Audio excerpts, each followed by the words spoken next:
Maadzong gabi mga higala. Nagpile na naman ako ng aking alahas. Okay? Ayan yung aking pinakamahal na bracelet.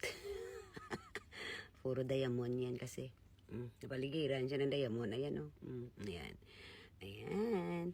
And then ginanito ko na lang yung aking mga malaking mga kwentas. O kanya. Ayan.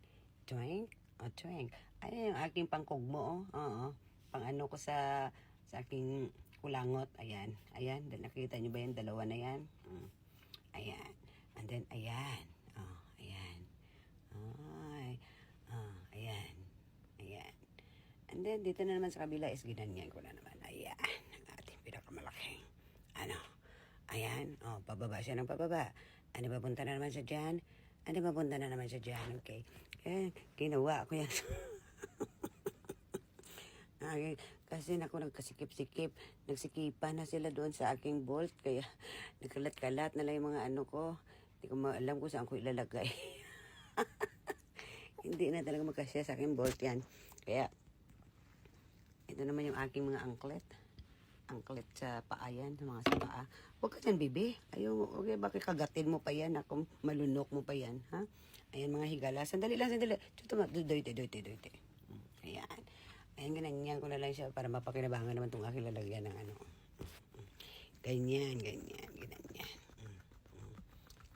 Ayan pa nga, oh. Kahit saan na lang natin ito, paglagay. Ayan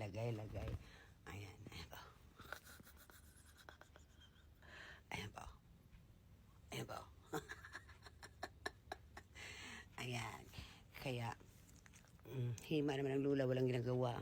Ayan, ang aking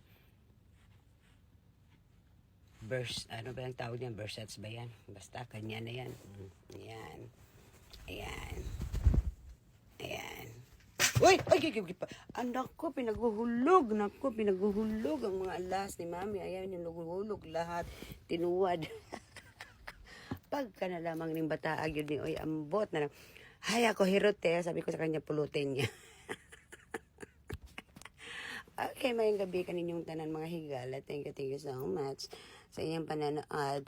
Bye na. Okay na, bye-bye na. Bye-bye. Uta, bye-bye.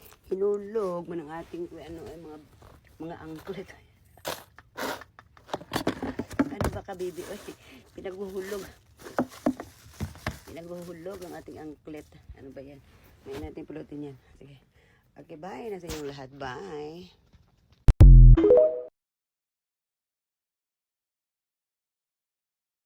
Hindi ako pwedeng sumuko sa buhay. O bakit?